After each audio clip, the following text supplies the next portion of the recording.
the soaring voice of Spandau Ballet, we welcome Tony Hadley to The Great Conversation, celebrating over 40 years as one of the UK's most beloved pop stars. Hi, Jackie. Hi, Tony. How are you? How are you? Flip me, long time no speak. You been all right? Yes, I seem to have aged. I seem to have turned into an elderly woman in the meantime. Oh, don't even go there. It's ridiculous, isn't it? Well, listen, I know you've just announced this new big band swing tour starting March of next year in the UK. Before that, you've got lots of festivals over the summer, including Rewind Scotland with us this weekend and Rewind South next month. But could you ever have imagined you'd still be selling out venues and drawing these massive audiences to you 40 years on? Well, the thing is, as I say to people, I'm not remotely qualified to do anything else. So I might as well carry on doing more. You know, it's a bit late to retrain.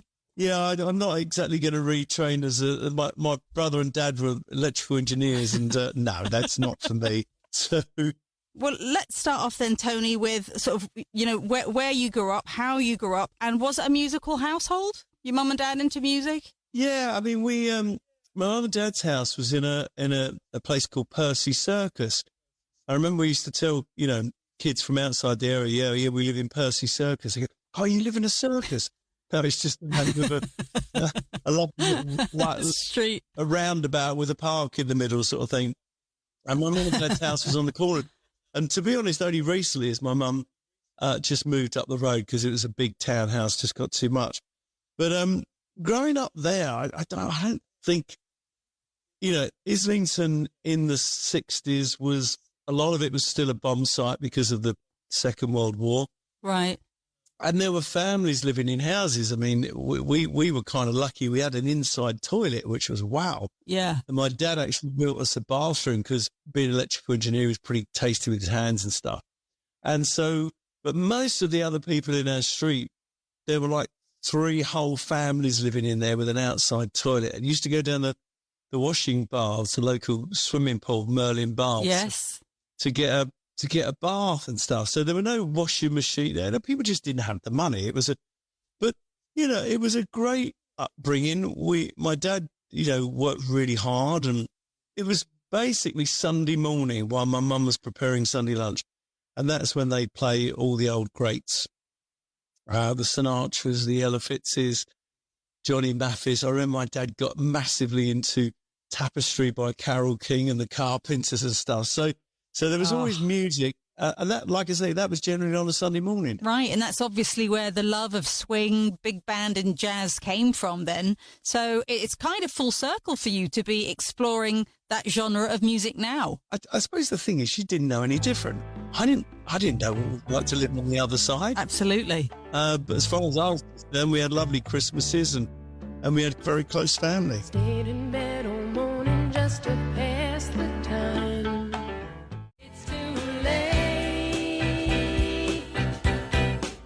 Carole King, It's Too Late, from the album Tapestry, obsessed over by Tony Hadley's dad back in 1971. And so with your new project focusing on swing as it is, you've got the UK tour, as we said, early next year with your big band, an album to go with it. What song of that ilk would you pick now in terms of being the link between this new project that you're focusing on and those Sunday roast childhood days of the past?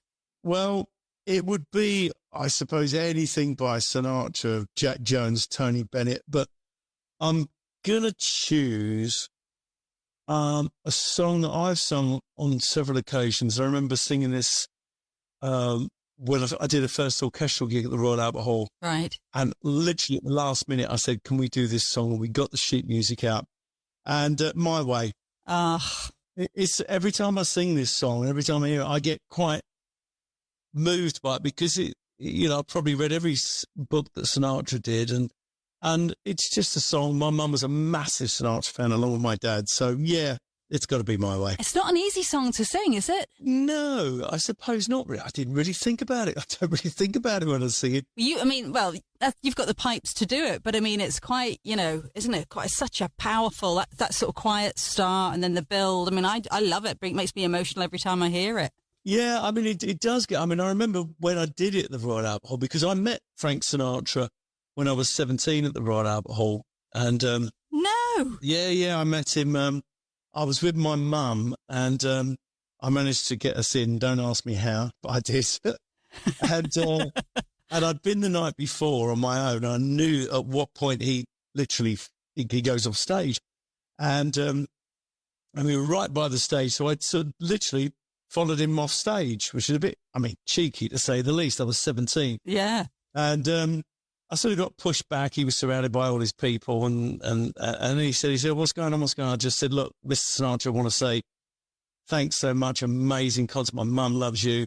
I think you're fantastic. And he said, he said, hey, son, good to see some younger people at the show, which is what I say these days.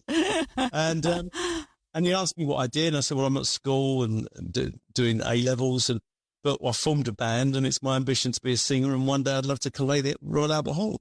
And he said, well, good luck to your son, and shook his hand again. 6 years later, Spandau Ballet played the Royal Albert Hall.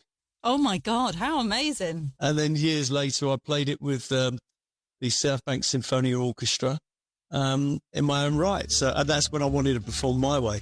I suppose there's a bit of a nod to meeting the man himself. And now the end is near.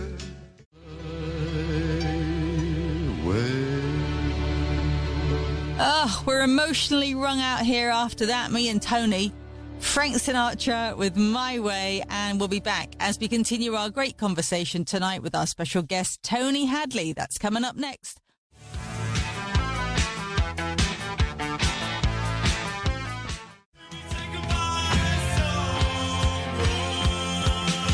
To cut a long story short, that was Spandau Ballet's debut hit single, got to number 5 in 1980.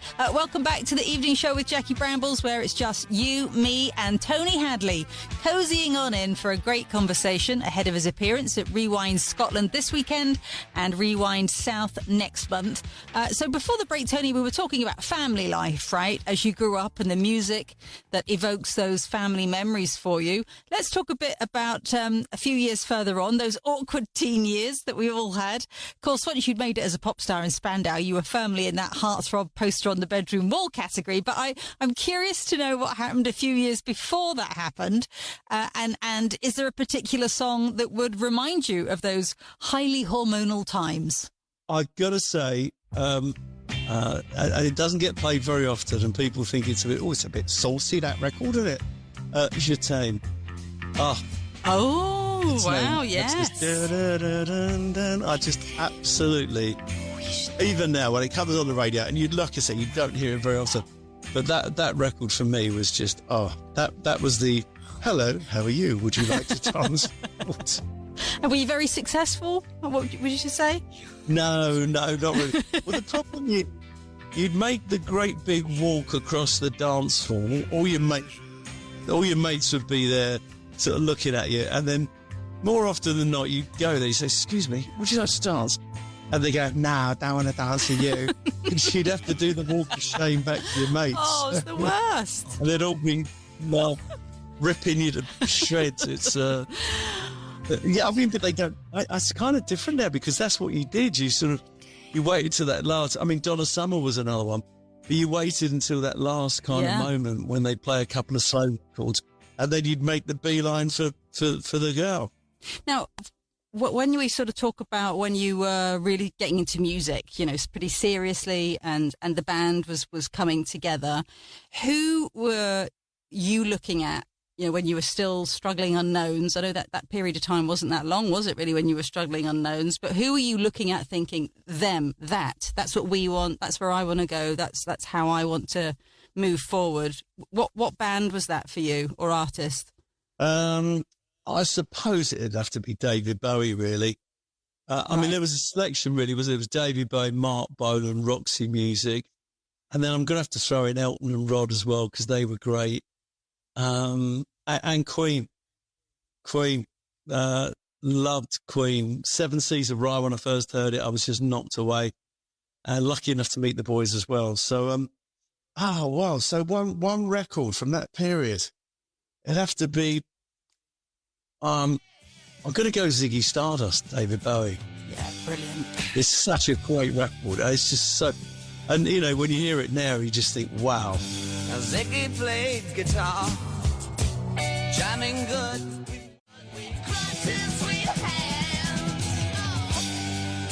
David Bowie, Ziggy Stardust.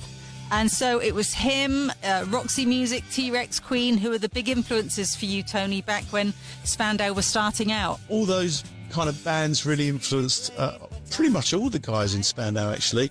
And but also punk was brilliant. I mean, we formed the band when we were at school in 1976.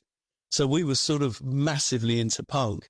You know, and like bands like The Clash and Generation X, The Vibrators, Susie Sue, The Damned. Used to see those bands all the time, and it was a great period for me. Did you go to live gigs? Oh yeah. I was going to live gigs. I sort of flunked my A levels, and I just got a job in the print where all my family were based. Yeah, and so I used to say I didn't have any responsibilities. No more homework or anything. But don't listen to me, kids. You know, didn't studies. And I just used to go down to the Roxy. I used to go down to the Marquee, of course. The George Roby. Funny enough, I was with Tom Robinson recently, and I remember I'm sure it was the George Roby pub opposite the Rainbow Theatre, and we in 1977 supported Tom Robinson. Oh my goodness! And he just never warned me. And so I've known Tom Robinson for years and years and years. And then he reminded me that we also supported them at a pub in Fulham. I think it was the Golden Lion in Fulham. So as a young punk band, we were playing every place, you know, every gig we could get under the sun. You know, I give you £20 and a pint of lager. So that was it. You're like, done. That was fine. If you didn't bring in the punters, you didn't get your 20 quid or your pint of lager. So. Drop my truck midway to the motorway station.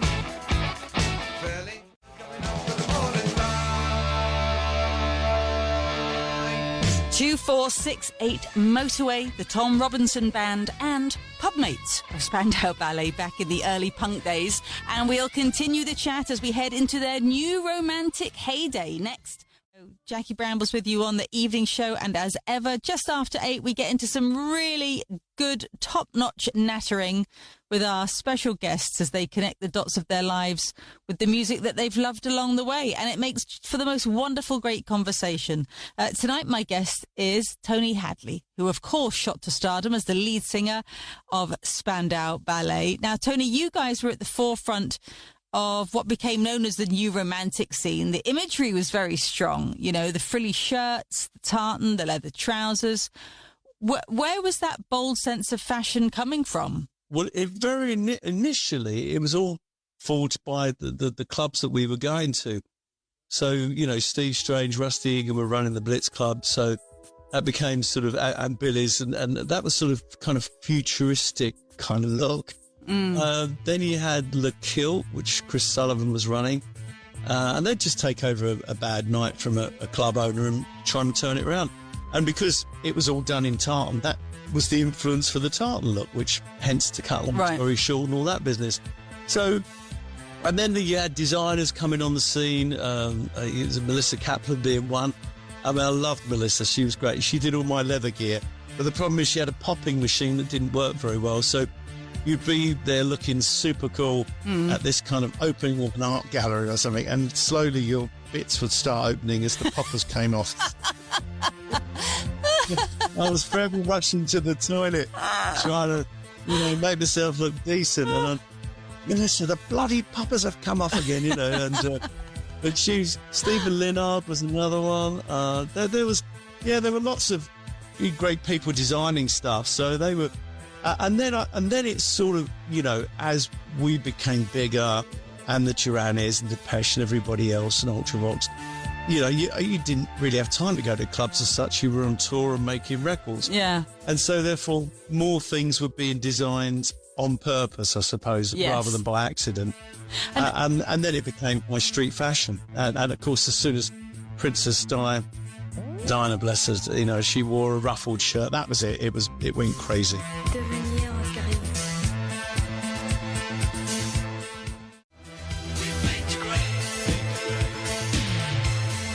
Fade to Grey, Visage from 1980, the same year Spandau Ballet were launched into our public consciousness.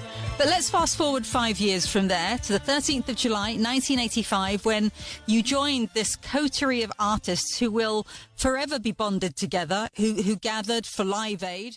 Spandau, of course, in that exclusive club, Tony. And I know that over the years you'll have bumped into other musicians that you admire, but describe for us the experience of participating in that spectacular event with those legendary performers on that very special July day.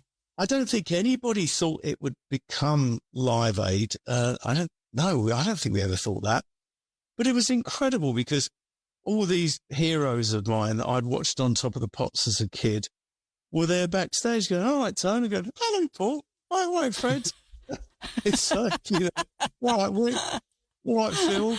And that was lovely. And I've always said that meeting your heroes and when they turn out to be nice is a wonderful feeling. Yes. It really is lovely. And, but I remember being nervous, so nervous. Oh, it was because here was satellite technology. This was new technology. There was, you know, Princess Diana, Prince Charles, all the dignitaries, all your contemporaries, 80,000 people. And there was, you know, and you just thought, if that cloud goes over the satellite while I'm in mid-verse, so anyway, and then, of course, I wore the coat, the double thickness leather coat, which I've recently just found. Right. And I'm going to auction it for a charity of some sort soon. So I wore this stupid coat. It was a wonderful coat, actually. And Jane. But you were boiling, were you? Jane Cronin designed it, yeah. Because I was just thinking about trying to look, you know, look a bit cool and everything else. I was sweating. I mean, I was sweating enough on stage anyway. But with this coat, I was tripping. And then, of course, I spun round at one point and the microphone flew out my hand. I don't think I've ever watched the performance back since. Really? You can't bear to do it? I don't like watching myself on television, no. Once I've done it, I've done it. I avoid it like the plague. What was your favourite song that you sang that day of Spandau's? Which one did you think? Nailed it? Do you know, I don't know. I can't even remember what we did. I'll tell you what we didn't do. We didn't do Gold. How stupid was that? That was a bit dark. Oh my goodness. My fondest memory of that day was actually the beginning of it. And I've told it many times, but myself and Janice Long, lovely, beautiful lady. Yeah. And we were standing right on the side of the stage, as I do for all festivals and stuff. I love watching other people's music. And we stood there and Quo took to the stage and they started rocking all over the world. And myself and Janice just looked at each other and went, whoa, this is... And literally hairs on the back of your neck. It was a really emotional moment.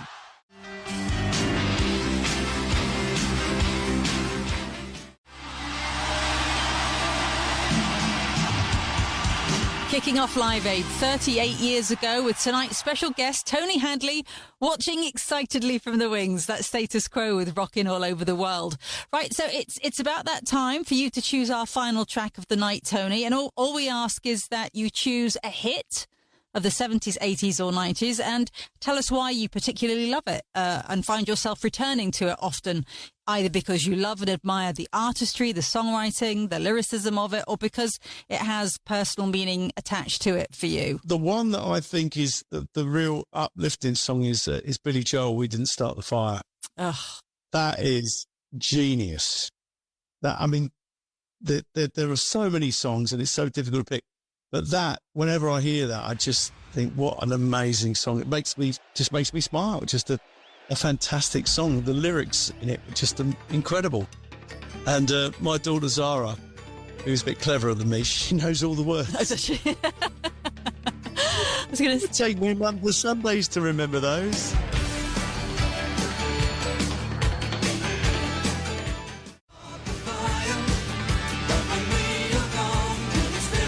Billy Joel from 1989 with We Didn't Start the Fire, our final track tonight on our great conversation as chosen by our special guest, Tony Hadley. Tony, what a gem. It's been so nice to natter and catch up. Yeah, it's been lovely having a chat and stuff, you know, and if I warble on too much, I apologise to everyone, but... Don't be daft. You're the ideal guest who's just so clearly enthused talking about what he loves. Well, the thing is, I'm still excited about music, and that's the most important thing. I still love music, still love singing, recording, performing, so...